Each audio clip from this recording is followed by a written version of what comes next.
Zombie apocalypse.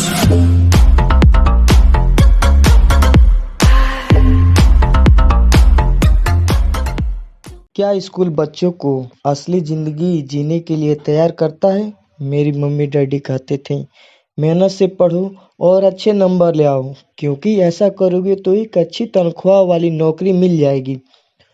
उनके जीवन का लक्ष्य यही था कि मेरी बड़ी बहन और मेरी कॉलेज की शिक्षा पूरी हो जाए। उनका मानना था कि अगर कॉलेज की शिक्षा पूरी हो गई तो हम जिंदगी में ज़्यादा कामयाब हो सकेंगे। जब मैंने 1976 में अपना डिप्लोमा हासिल किया, मैं फ्लोरिडा स्टेट यूनिवर्सिटी में अकाउंटिंग में ऑनर के स्थान ग्रेजुएट हुई और अपनी कक्षा में काफ़ी ऊंचे स्थान पर रही। मैं तो मेरे मम्मी डैडी का लक्ष्य पूरा हो गया था। यह उनकी ज़िंदगी की सबसे बड़ी उपलब्धि थी। मास्टर प्लान के हिसाब से मुझे एक बिग 8 अकाउंटिंग फर्म में नौकरी भी मिल गई। अब मुझे उम्मीद थी एक लंबे करियर और कम उम्र में रिटायरमेंट की। मेरे पति माइकल भी इसी रास्ते पर चले थे। हम दोनों बहुत ही मेहनती परिवार से आए थे, जो बहुत अमीर नहीं थे। माइकल ने ऑनर्स के साथ ग्रेजुएशन किया था, एक बार नहीं बल्कि 2 बार।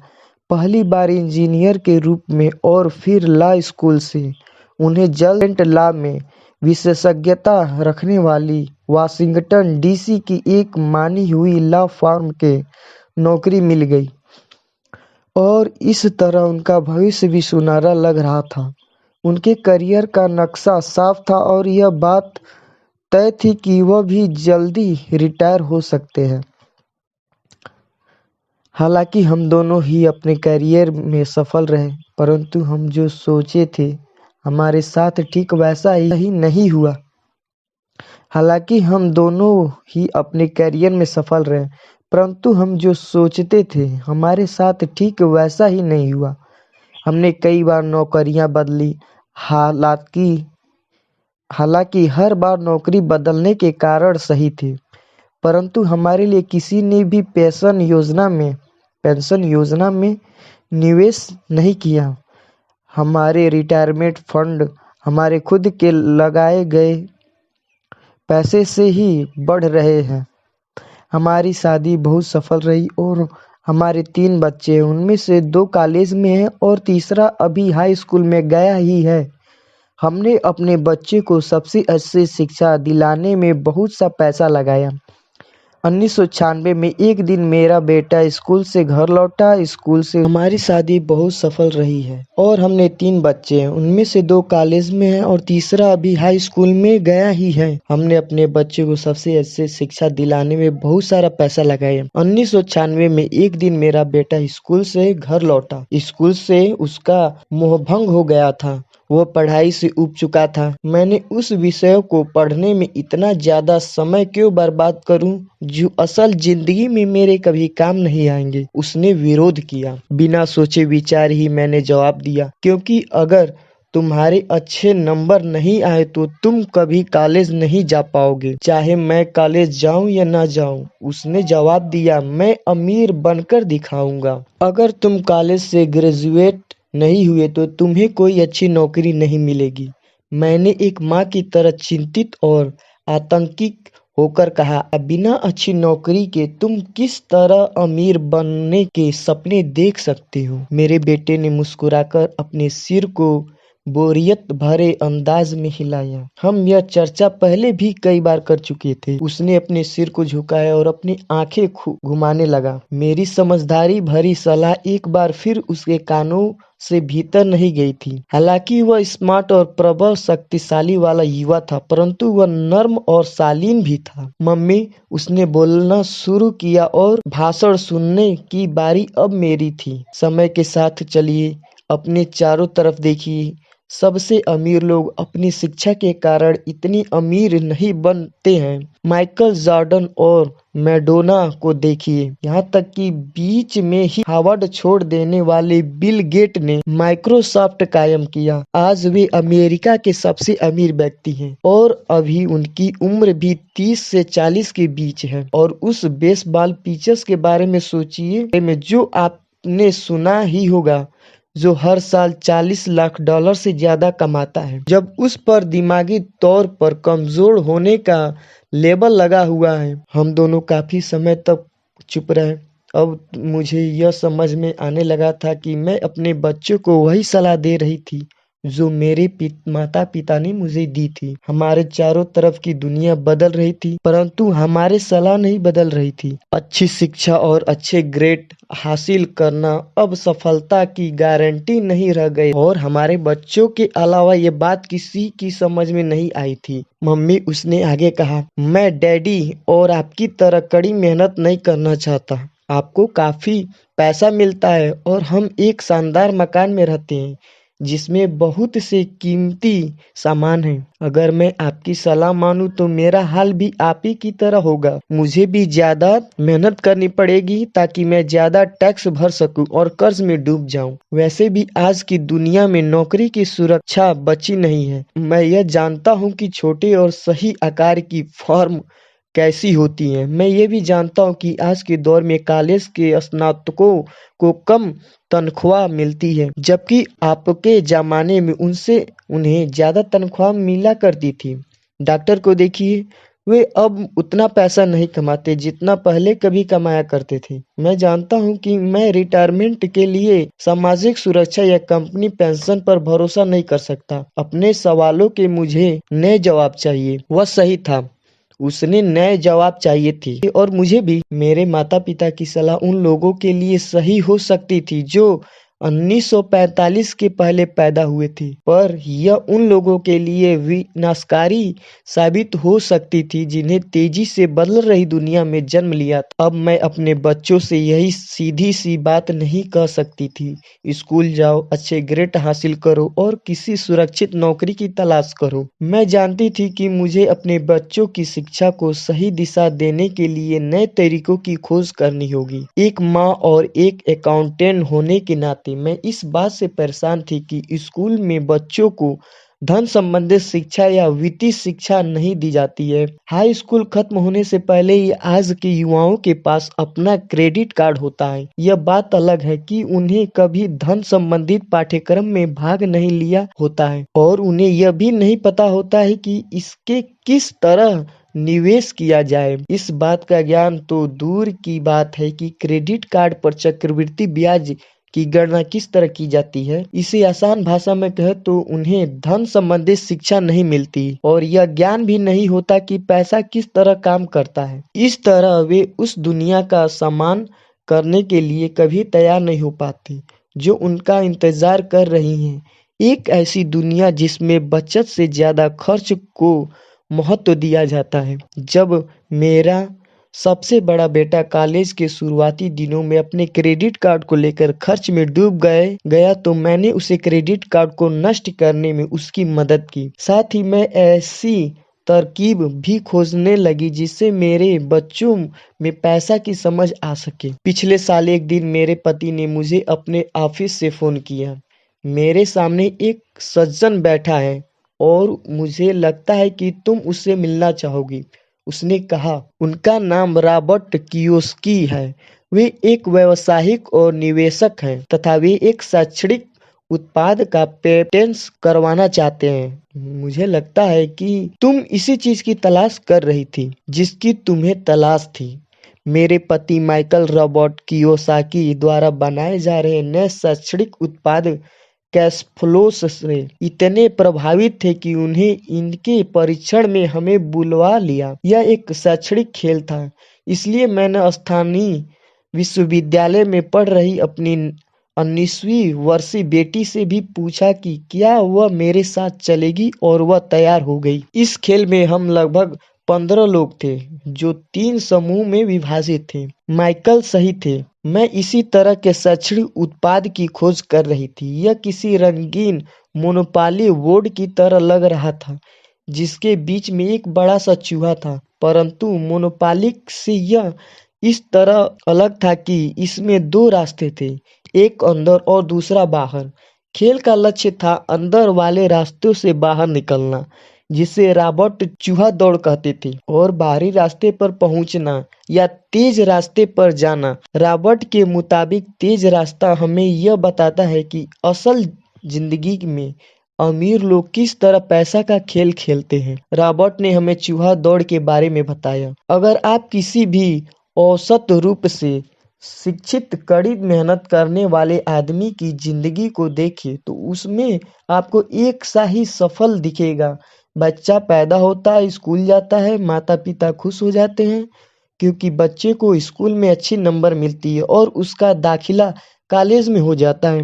बच्चा स्नातक हो जाता है और फिर योजना के अनुसार काम करता है। वह किसी आसान सुरक्षित नौकरी या करियर की तलाश करता है। बच्चे को ऐसा ही काम मिल जाता है, शायद वह डॉक्टर या वकील बन जाता है, या वह सेना में भर्ती हो जाता है, या फिर वह सरकारी नौकरी करने लगता है। बच्चा पैसा कमाने लगता है, उसके पास थोक में क्रेडिट कार्ड आने लगते हैं, और अगर अब तक उसने खरीदारी करना शुरू नहीं की है तो वह अब जमकर खरीदारी शुरू कर देता है। खर्च करने के लिए पैसा पास में होता है तो वह उन जगहों पर जाता है जहां उसकी उम्र के ज्यादातर नौजवान जाते हैं, लोगों से मिलते हैं, डेटिंग करते हैं और कभी कभार शादी भी कर लेते हैं। अब जिंदगी में मजा आ जाता है क्योंकि आजकल पुरुष और महिला दोनों नौकरी करते हैं तो तनख्वाहें बहुत सुखद लगती हैं।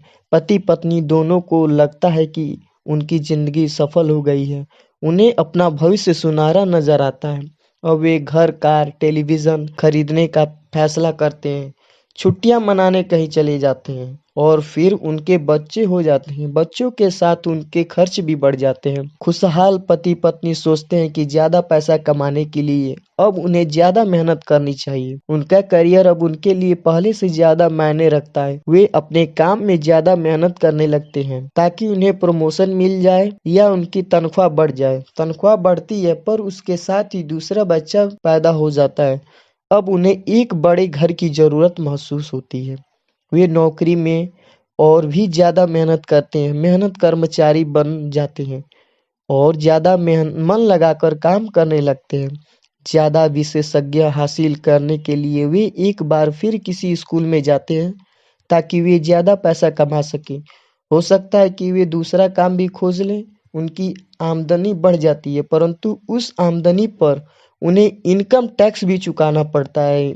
यही नहीं, उन्हें जो बड़ा घर खरीदा है उस पर भी टैक्स देना होता है। इसके अलावा उन्हें सामाजिक सुरक्षा का टैक्स तो चुकाना ही है। इसी तरह बहुत से टैक्स चुकाते चुकाते उनकी तनख्वाह चुक जाती है। वे अपनी बढ़ी हुई तनख्वाह लेकर घर आते हैं और हैरान होते हैं कि इतना सारा पैसा आखिर कहाँ चला जाता है। भविष्य के लिए बचत के हिसाब से वे कुछ म्यूचुअल फंड भी खरीद लेते हैं और अपने क्रेडिट कार्ड से घर का किराया खरीदते हैं। उनके बच्चे की उम्र अब 5 से 6 साल हो जाती है।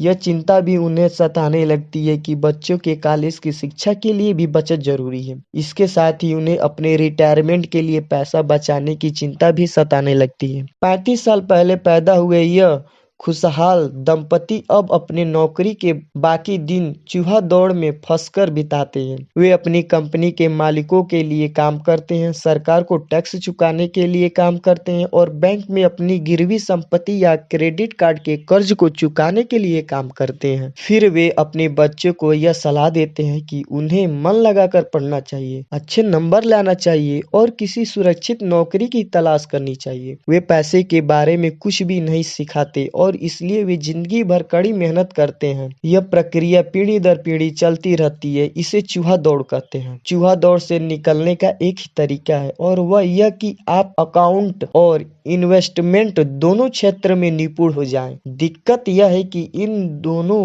ही विषय को बोरिंग और कठिन माना जाता है। मैं खुद एक CPA हूँ और मैंने बिग 8 अकाउंटिंग फर्म के लिए काम किया है। मुझे यह देखकर ताज्जुब हुआ कि रॉबर्ट ने इन दोनों बोरिंग और कठिन विषयों को सिखाना कितना रोचक, सरल और रोमांचक बना दिया था। सीखने की प्रक्रिया इतनी अच्छी तरह छुपी पा ली गई थी कि जब हम चूहा दौड़ से बाहर निकलने के लिए जी जान लगा रहे थे तो हमें यह ध्यान ही नहीं आ रहा था कि हम कुछ सीख रहे थे। शुरू में तो हम एक नए शैक्षणिक खेल का परीक्षण कर रहे थे, परंतु जल्द ही इस खेल में मुझे और मेरी बेटी को मजा आने लगा। खेल के दौरान हम दोनों ऐसे विषयों पर बात कर रहे थे जिसके बारे में हमने पहले कभी बात नहीं की थी। एक लेखपाल होने के कारण इनकम टैक्स और बैलेंस शीट से जुड़ा खेल खेलने में मुझे कोई परेशानी नहीं हुई। मैंने खेल के नियम और इसकी बारीकियां समझने में अपनी बेटी और दूसरे लोगों की मदद की थी। उस रोज मैं चूहा दौड़ से सबसे पहले बाहर निकली और केवल मैं ही बाहर निकल पाई।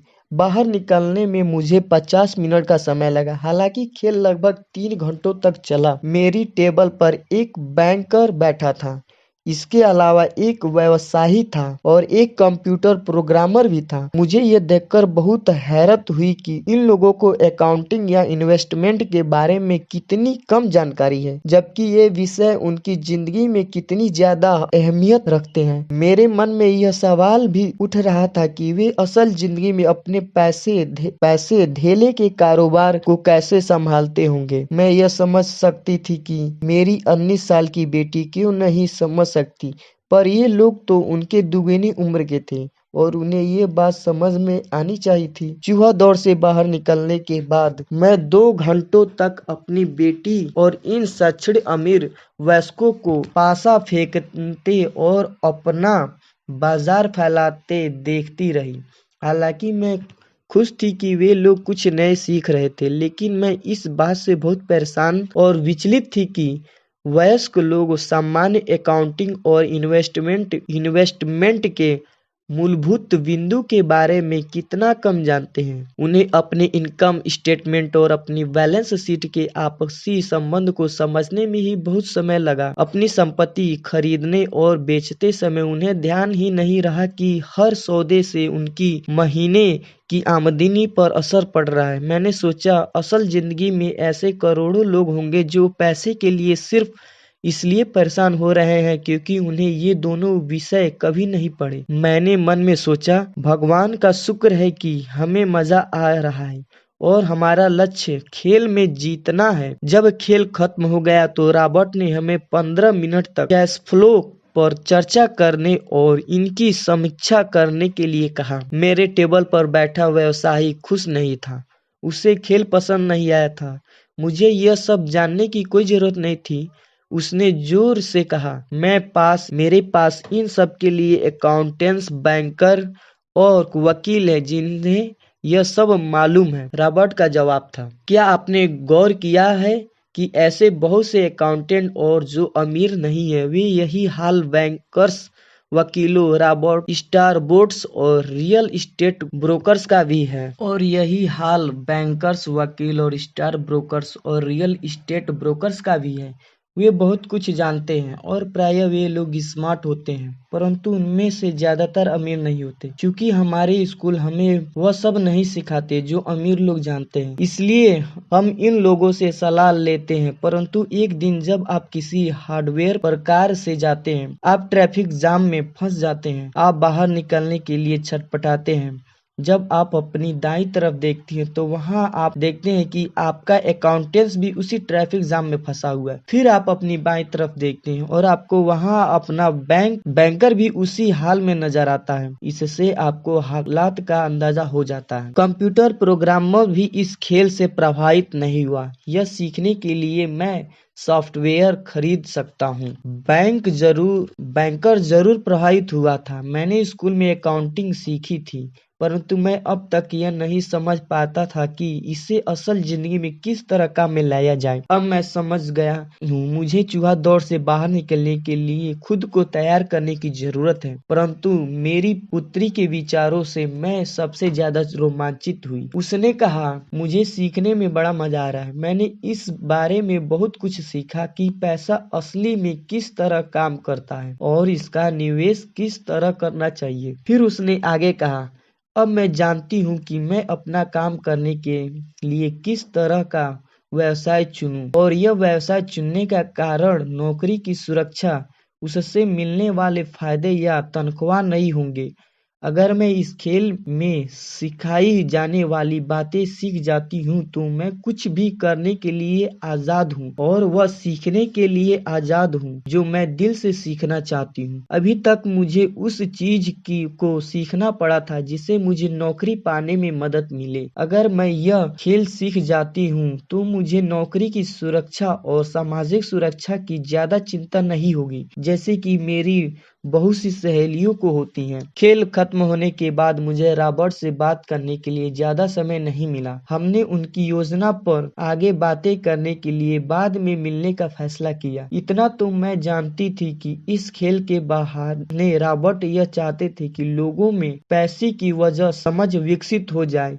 यही कारण थी कि उनका योजना के बारे में ज्यादा जानने के लिए उत्सुक थी। मेरे पति और मेरे रॉबर्ट और उनके पत्नी के साथ तो अगले हफ्ते फाइनल मीटिंग रख ली। हालांकि यह हमारा पहला सामाजिक मेलजोल था, फिर भी हमें ऐसा महसूस हो रहा था कि जैसे कि हम एक दूसरे को बरसों से जानते हैं। हमने पाया कि हमने बहुत सी बातें एक जैसी हैं। हमने बहुत से विषयों पर बातें की, खेलों, नाटकों, रिश्तों और सामाजिक आर्थिक विषयों पर। हमने बदलती हुई दुनिया के बारे में भी बातें की। हमने इस मुद्दे पर बहुत समय तक विचार किए कि ज्यादातर अमेरिकन कैसे अपने रिटायरमेंट के लिए बहुत कम पैसा बचा पाते हैं या बिल्कुल भी नहीं बचा पाते। हमने सामाजिक सुरक्षा और मेडिकल की लगभग दिवालिया हालात पर भी विचार किए। क्या हमारे बच्चे को 75 करोड़ बूढ़े लोगों के रिटायरमेंट के लिए टैक्स चुकाना होगा? 75 करोड़ बूढ़े लोगों को रिटायरमेंट के लिए टैक्स चुकाना होगा। हम हैरान थे कि लोग योजना के भरोसे बैठकर कितना बड़ा खतरा मोल ले रहे हैं। रॉबर्ट की सबसे बड़ी चिंता यही थी कि अमीर और गरीब के बीच फासला लगातार बढ़ता जा रहा है। ऐसा न सिर्फ अमेरिका में हो रहा है बल्कि पूरी दुनिया में हो रहा है। रॉबर्ट स्वच्छित और स्वनिर्मित व्यवसायी थे। वे दूसरे भर में निवेश कर चुके थे। वे दुनिया भर में निवेश कर चुके थे और 47 वर्ष की उम्र में रिटायर होने में सफल हो गए थे। वे काम इसलिए कर रहे थे क्योंकि उन्हें भी वही चिंता थी जो मुझे अपने बच्चों को लेकर सता रही थी। वे जानते हैं कि दुनिया बदल चुकी है, परंतु इसके बावजूद शिक्षा पद्धतियां बिल्कुल भी नहीं बदली थी। रॉबर्ट के अनुसार बच्चे सालों तक दकियानुसी शिक्षा पद्धति में अपना समय गुजारते हैं और ऐसे विषय पढ़ते हैं जो उनके जीवन में कहीं भी काम नहीं आने वाले हैं, और वे ऐसी दुनिया के लिए तैयार करते हैं जिनका अब नामो निशान भी नहीं बचा है। आज आप किसी भी बच्चे को जो सबसे खतरनाक सलाह दे सकते हैं वो यह है, स्कूल जाओ, अच्छे नंबर ले आओ और कोई सुरक्षित नौकरी ढूंढो। उन्होंने कहा, यह पुरानी सलाह है और यह खराब सलाह है। अगर आप यह देख सकते हैं कि एशिया, यूरोप, दक्षिणी अमेरिका में क्या हो रहा है तो आप भी उतनी ही चिंतित होंगी जितना कि मैं। रॉबर्ट के अनुसार यह बुरा सलाह है, क्योंकि अगर आप चाहते हैं कि आपके बच्चों का भविष्य आर्थिक रूप से सुरक्षित हो तो आप पुराने नियमों के सहारे नए खेल को नहीं खेल सकते। यह बहुत खतरनाक होगा। मैंने उससे पूछा कि पुराने नियमों से उसका क्या मतलब है? मेरे तरह के लोग अलग तरह के नियमों से खेलते हैं और आपकी तरह के लोग पुराने नियमों की लीक पर ही चलते रहते हैं। उन्होंने कहा, क्या होगा जब कोई कारपोरेशन स्टाफ कम करने की घोषणा कर दे? लोगों को नौकरी से निकाल दिया जाता है, परिवार तबाह हो जाता है, बेरोजगारी बढ़ जाती है। हाँ, परंतु कंपनी पर इसका क्या असर पड़ता है? खासकर जब कंपनी स्टाफ एक्सचेंज में दर्ज हो। जब स्टाफ कम करने की घोषणा होती है तो स्टाफ की कीमत बढ़ जाती है। मैंने कहा, जब कंपनी तनख्वाह का खर्च कम करती है तो बाजार इस बात को पसंद करता है। ऐसा चाहे स्टाफ कम करने किया जाए या फिर कंप्यूटर के माध्यम से किया जाए। उन्होंने कहा, आप ठीक कह रही हैं, और जब स्टाफ की कीमतें बढ़ती हैं तो मेरी तरह के लोग, यानी कि जिनके पास उस कंपनी के शेयर होते हैं, वे ज्यादा अमीर हो जाते हैं। असल तरह के नियमों से मेरा यही आशय था। कर्मचारी हारते हैं और मालिक और निवेशक जीतते हैं। रॉबर्ट कर्मचारी और मालिक के बीच के फर्क को समझा रहे थे। यह फर्क था उनकी किस्मत पर खुद अपना नियंत्रण होना या फिर अपनी किस्मत पर किसी दूसरे का नियंत्रण होना। परंतु ज्यादातर लोग यह नहीं समझ पाते हैं कि ऐसा क्यों होता है। मैंने कहा, उन्हें लगता है कि यह ठीक नहीं है। उनका जवाब था, इसलिए तो बच्चों से यह कहना मूर्खता है, अच्छी शिक्षा प्राप्त करो, या सोचना मूर्खता है कि स्कूल में दी जा रही शिक्षा से बच्चे उस दुनिया का सामना करने के लिए तैयार हो जाएंगे जिसमें वे कॉलेज के बाद पहुंचने वाले हैं। हर बच्चे को ज्यादा शिक्षा की जरूरत है, एक अलग तरह की शिक्षा की, और उन्हें नए नियमों को जानने की भी जरूरत है। अलग तरह के नियमों को जानने की। धन के कुछ नियम होते हैं जिन्हें अमीर लोग खेलते हैं, और धन के कुछ और नियम होते हैं जिन्हें बाकी 95% लोग खेलते हैं, और ये 95% लोग उन नियमों को अपने घर और स्कूल में सीखते हैं। इसलिए आजकल किसी बच्चे से यह कहना खतरनाक है, मन लगाकर पढ़ो और अच्छी नौकरी खोजो। आज बच्चों को अलग तरह की शिक्षा की जरूरत है, और आज की शिक्षा नीति उन्हें कुछ मूलभूत बातें नहीं सिखा पा रही है। इस बात से कोई फर्क नहीं पड़ता कि क्लासरूम में कितने कंप्यूटर रखे हैं या स्कूल कितना पैसा खर्च कर रहे हैं। जब शिक्षा नीति में वह विषय ही नहीं है तो उसे किस तरह पढ़ाया जा सकता है। अब सवाल ये उठता है कि किस तरह माता पिता अपने बच्चों को वह सिखा सकते हैं जो वे स्कूल में उन्हीं। मैंने रॉबर्ट से पूछा, हम किस तरह अपने माता पिता के लिए आसान बना सकते हैं, खासकर तब जब उन्हें खुद ही इसकी समझ न हो। उन्होंने कहा, मैंने इस विषय पर एक पुस्तक लिखी है।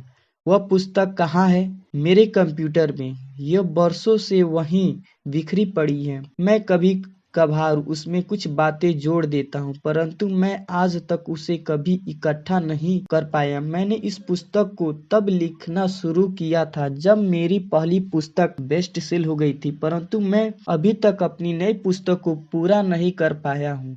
यह अभी भी खंडों में है, और वह पुस्तक निश्चित रूप से खंडों में ही थी। उन बेहतरीन खंडों को पढ़ने के बाद मैंने यह फैसला किया कि पुस्तक निश्चित रूप से बेहतरीन थी और समाज में इसकी बहुत जरूरत थी, खासकर ऐसा समय में जब दुनिया तेजी से बदल रही थी। हम दोनों तत्काल इस निर्णय पर पहुंचे कि मैं रॉबर्ट की पुस्तक में सह लेखक बन जाऊं। मैंने उनसे पूछा कि उनके विचार से किसी बच्चे को कितनी विचित्र शिक्षा की जरूरत होगी। उन्होंने कहा कि यह बच्चे पर निर्भर करता है। अपने बचपन में ही उन्हें यह जान लिया था कि वे अमीर बनना चाहते थे, और उन्हें एक ऐसी पिता स्वरूप व्यक्ति मिल गए थे जो अमीर थे और जो उनका मार्गदर्शन करने के इच्छुक भी थे। रॉबर्ट का कहना था कि शिक्षा की सफलता की नीति है। रॉबर्ट का कहना था कि शिक्षा की सफलता की नींव है। जिस तरह स्कूल में सीखी गई बातें बहुत महत्वपूर्ण होती हैं, उसी तरह धन संबंधित समझ और बोलने की कला भी महत्वपूर्ण होती है। आगे की कहानी रॉबर्ट के दो डैडियों के बारे में है, जिनमें से एक अमीर और दूसरा गरीब। इसके जरिए रॉबर्ट उन रहस्यों को बताएंगे जो उन्हें अपने जीवन में सीखे हैं। दोनों डैडियों के बीच का अंतर एक खास बात उजागर करता है। इस पुस्तक को मैंने पढ़ा है, उसमें कुछ जोड़ा और घटाया है और इसके व्यवस्थित करने का काम किया है। जो अकाउंटेंट्स इस पुस्तक को पढ़ें, उन्हें मेरे यही अनुरोध है कि वे अपनी किताबी ज्ञान को एक तरह रख दें और अपने दिमाग में रॉबर्ट के सिद्धांतों को घुमा जाने दें। हालांकि उनमें से कई सिद्धांत पहली नज़र में गलत लगेंगे, अकाउंट्स की सिद्धांतों की बुनियाद बातों को चुनौती देने लगेंगे, परंतु यह याद रखें कि वह एक महत्वपूर्ण जानकारी देते हैं कि किस तरह सच्चे निवेश अपने निवेश के फैसले का विश्लेषण यानी फैलाव का विश्लेषण करते हैं। जब हम अपने बच्चों को स्कूल जाने, मेहनत से पढ़ने और अच्छी नौकरी पाने की सलाह देते हैं तो अक्सर हम ऐसा सांस्कृतिक आदतों के कारण करते हैं। ऐसा करना हमेशा सही चीज़ मानी गई है। जब मैं रॉबर्ट से मिली तो उनके विचारों ने शुरू में तो मुझे चौंका दिए। दो डैडियों के साथ पहले वर्ड रॉबर्ट के सामने दो अलग अलग लक्ष्य होते थे। उनके पहले लिखे डैडी उन्हें कारपोरेशन में नौकरी करने की सलाह देते थे। उनमें अमीर डैड उन्हें कारपोरेशन का मालिक बनने की सलाह देते थे। दोनों ही कामों में शिक्षा की जरूरत थी, परंतु पढ़ाई के विषय बिल्कुल अलग थे।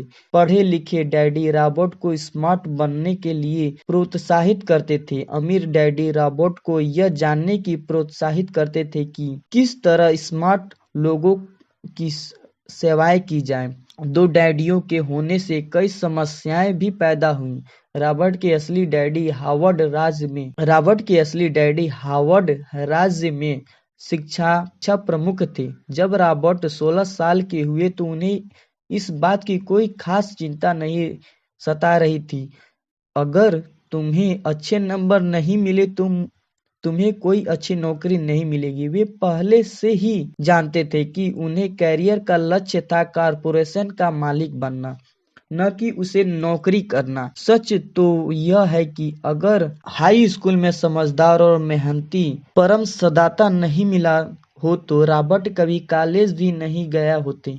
वह इस बात को मानते हैं वे दौलत कमाने के लिए बेताब थे, परंतु वे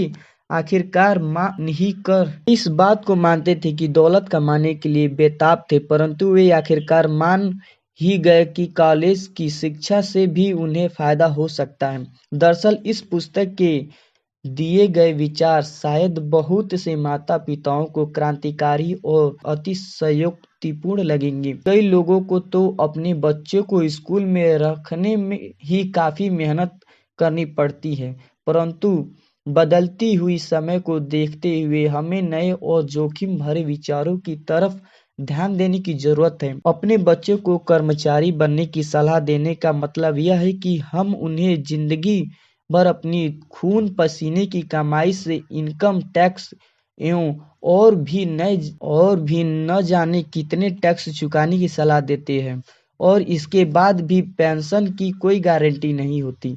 और यह सच है कि आज के ज़माने में टैक्स किसी व्यक्ति का सबसे बड़ा खर्च है। हालांकि में ज़्यादातर परिवार तो जनवरी से आधी मई तक सिर्फ अपने टैक्स चुकाने के लिए सरकार की नौकरी करते हैं। आज नए विचारों की बहुत ज़रूरत है और यह पुस्तक हमें नए विचार देती है। रॉबर्ट का दावा है कि अमीर लोग अपने बच्चे को अलग तरह की शिक्षा देते हैं। वे अपने बच्चों को घर पर सिखाते हैं, डिनर टेबल पर। हो सकता है कि यह विचार वे न हो जिन पर आप अपने बच्चों के साथ बातें करते हो, परंतु उन पर नज़र डालने के लिए धन्यवाद। और मैं आपको सलाह देता हूं कि आप खोज करते रहेंगे। एक माँ और एक CPS होने के नाते मैं तो यही सोचती हूँ कि अच्छे नंबर लाना और एक बढ़िया नौकरी पा लेना एक पुराना विचार है। हमें अपने बच्चों को नए तरह के विचार देने होंगे, हमें उन्हें अलग तरह की शिक्षा देनी होगी। शायद हम अपने बच्चों को यह सिखाएं कि अच्छे कर्मचारी होने के साथ साथ वे अपना खुद का निवेशन कॉर्पोरेशन भी खोल सके। दोनों का यह तालमेल बढ़िया रहेगा। एक माँ होने के नाते मुझे उम्मीद है कि यह पुस्तक सभी अभिभावकों के लिए फायदेमंद होगी। रॉबर्ट लोगों को यह बताना चाहते हैं कि कोई भी व्यक्ति अगर ठान ले तो अमीर बन सकता है। अगर आप एक मालिक या गेटकीपर हैं या पूरी तरह बेरोजगार हैं तो आप भी अपने खुद को और अपने परिवार के लोगों को धन संबंधित बातें सिखाने की काबिलियत है। यह याद रखें कि धन संबंधित बुद्धियां दिमागी तरीका है जिससे हम अपने धन संबंधी समस्याओं को सुलझाते हैं। आज हम ऐसे विश्वसनीय तकनीकी परिवर्तनों का सामना कर रहे हैं जिनका सामना हमने आज से पहले कभी नहीं किया। किसी के पास भी जादू की पुड़िया नहीं है, परंतु एक बात तो तय है, ऐसे परिवर्तन हमारे सामने आने वाले हैं जो हमारे यथार्थ से परे हैं, और कौन जाने भविष्य हमारे लिए क्या लाता है। पर जो भी हमारे पास दो मूलभूत विकल्प मौजूद हैं, या तो हम सुरक्षा की राह पर चले या फिर हम स्मार्ट बनकर खुद को धन संबंधित क्षेत्रों में शिक्षित करें और अपने बच्चों की धन संबंधित प्रतिभा को भी जागृत करें। अब हम पढ़ेंगे अध्याय 1। अभी तक तो हमने इस बुक के बारे में जाना और ये समझा कि ये बुक में क्या चीजें हैं, क्या चीज है जो हमें पढ़ना चाहिए, अपने बच्चों को सिखाना चाहिए। अब हम पढ़ेंगे रिच डैड और पुअर डैड।